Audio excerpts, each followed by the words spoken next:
Gervon Dexter is one of the Bears' young defensive starters. So why are teams calling about a trade? And now we're hearing there are multiple scenarios where a deal could actually happen. Is Chicago really considering moving on from Dexter? I'm Rob Schwartz with Bear Goggles On. Tonight with me again is my good friend and co-host Justin Oniemi. Justin, my guy might be going out of Chicago. I know. I'm pained to even be doing this episode with you, Rob. I mean, afterwards, I'll come over and do a well-being check on you. I know you are the biggest part of the Gervon Dexter fan club. And let's be honest, he's had flashes that he's shown here in Chicago. I just don't think he's been consistent enough to be a person you wouldn't take calls on. And to your point, he's a young asset that maybe other teams would be interested in. And with the Bears having a roster that I think, as close as you are to this season starting, there are still some things you might want to address or need to address. And so whether that's signing guys that get cut, whether that's making a trade, we see trades are happening around the league. And we know Ryan Poles has, in the past, been known to be a bit aggressive at times. So I think whether it happens or not, we don't know quite yet. But to be thinking about it, to be having it as an option, I think makes sense. And so I think on this episode, Rob, I'm going to toss it back to you, and I'm going to toss it out to Halas Huddlers as well.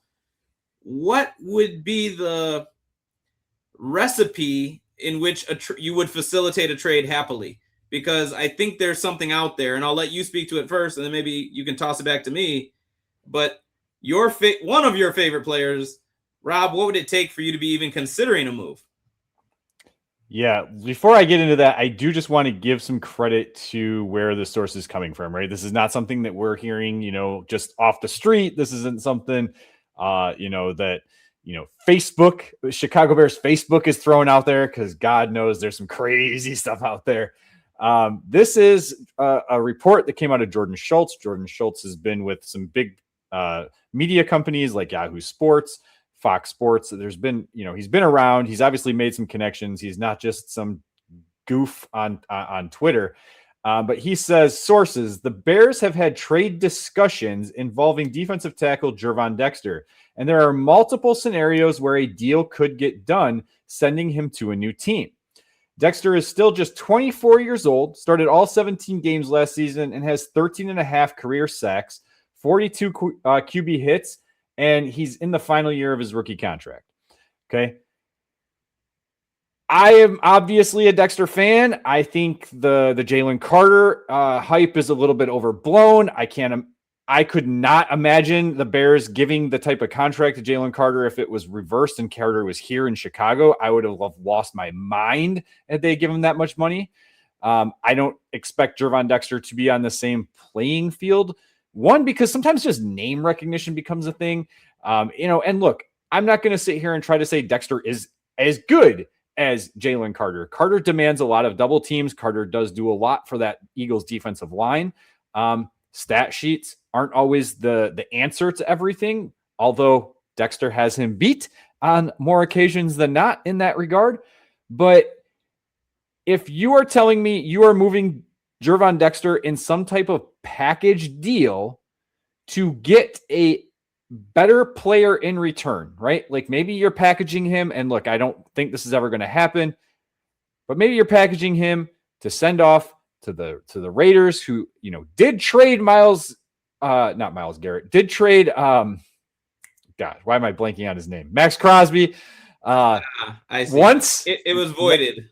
Right. And then it was voided, right? And then he went back. Okay. So in this situation, are they still trying to move him? Would you be willing to move Gervon Dexter if you're getting a Maxx Crosby and maybe you're sending a future draft pick? Maybe it's a second round pick.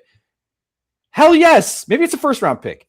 I'd still probably highly consider that. Maxx Crosby is still a much better player than Gervon Dexter. I'm not crazy out of my mind to tell you otherwise, even though I am, waving the Gervon Dexter fan club sign over here.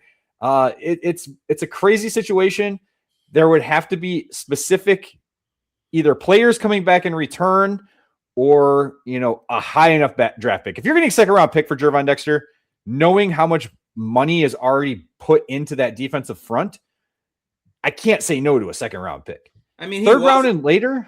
He was a second round pick, so I doubt that's the kind of return you're going to get when he's in the last year of his deal. But like to the people who are saying he's in the last year of his deal, so like trade him so you get something.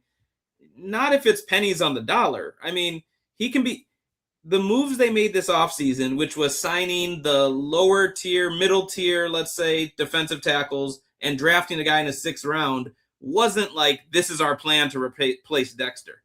There's a rotation mentality, and maybe these guys are showing you more than you expected. And so now you're thinking, okay, we could move on from him. But to me, you're not just doing it. Now, I wouldn't say 2nd round is my cutoff.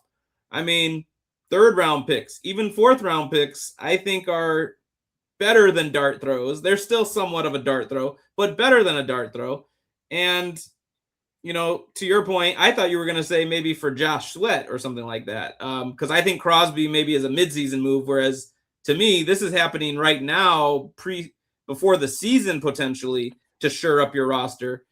But think about it. His message did say multiple scenarios, so maybe Josh Sweat is one of the people that they're calling around on. Yeah, potentially. Or maybe you're getting a little nervous about what you have in the defensive backfield, and you're looking to make a move at a different position. So Joey Porter also on the trade rumor. That's very interesting. But I think a move on Dexter is also saying that you really do. I think there's a new fan club you could easily join, Rob, and it's an unlikely one in the fact that he was a 6th round pick, but it has to speak to Jordan Vandenberg and what he's shown and getting opportunities running with ones. It's not like he's just showing out late in these games and playing against 3s and 4s.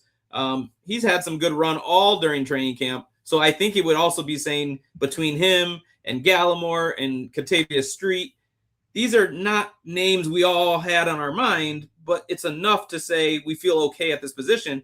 And Ben Johnson was asked specifically, what's a position group or what's a position you think you might be better at than people think? And what did he say? Interior of the D-line. So that might be another sign that they'd be fine to move on from him.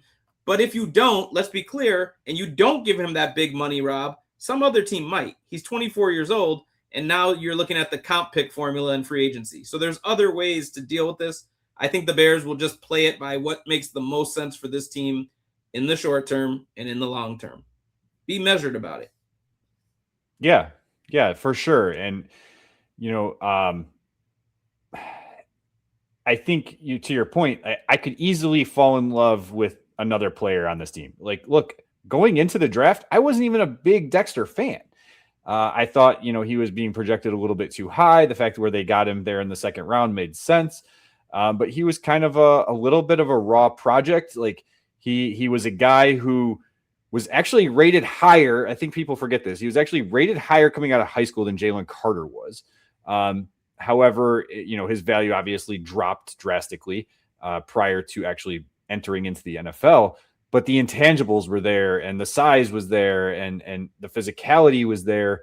And I will say, look, he looks like he's getting off the ball faster this year. And I will go back in time, and I remember Corey Wooten specifically saying, like, that's one of the hardest things for people, for interior defensive linemen or defensive ends to actually get better at, and that's getting off the ball. He did get a penalty for that offside, so like I don't know if it's just he's like trying to guess the snap count, but it was working. It was working. That wasn't so much of like getting a head start as he just lined up in the neutral zone. His head was in the neutral zone. You got to be better than that. I want to give you some credit too. Something coming out of college, they said he was asked to do something different at Florida in terms of his role, and so. They played a 2-gap. They played a 2-gap system, so he has to kind of stand up, scan, detect, look to see where the running back is, and then make his moves after that, right? Because if it's a pass, then he can go. Otherwise, he's got to clog up the hole. It doesn't emphasize that quick get off quite as much. Correct. Yeah. So maybe that's what slowed things down in his processing of being able to improve in that area. And if we take the Bears at their word, they said this season for the D-line and maybe the defense as a whole, but definitely for the D-line was about, let's go back to the fundamentals of the how behind the scheme. Last year, we had to teach you a scheme. So if they keep him, let's hope this is a good year. And then next season, you're making the decision, are we giving this guy a lot of money? He's earned it. or let another team do that and play the comp formula. So we'll see. I don't know. Halas Huddlers, should they be looking to trade Gervon Dexter? And if so, what for? What kind of package are we looking at here? Yeah, Halas Huddlers, I'm gonna call you guys out. Tell me, because maybe I'm just crazy, but I feel like Gervon Dexter is highly undervalued by Bears fans. I think that he does and I'm getting flack on this, tweeting about it earlier today. People saying, I think you misspelled underrated, misspelled overrated is basically what they had tweeted out at me.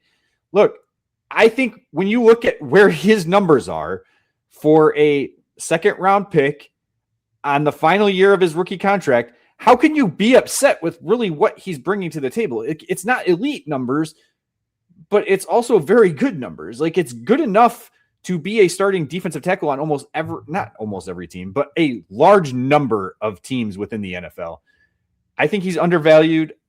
I think too many people just look at him and they wanted Jalen Carter type production, but you're talking a guy who went 10th overall versus a guy who went in the 50s. Like, let's be real, give a weighted average of how to actually portray these two players. That's all I got.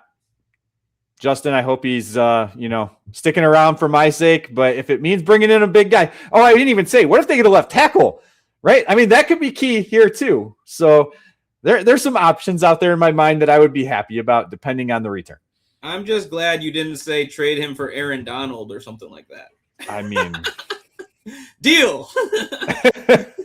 Matt, just give us Maxx Crosby. I mean, I know they traded for him, but come on, Rams, just give us a friendly.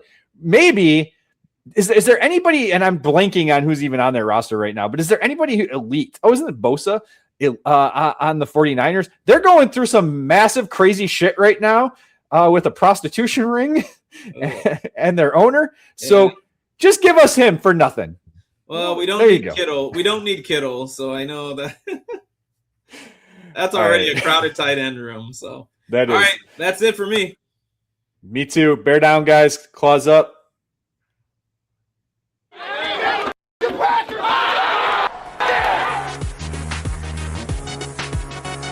Oh, bam.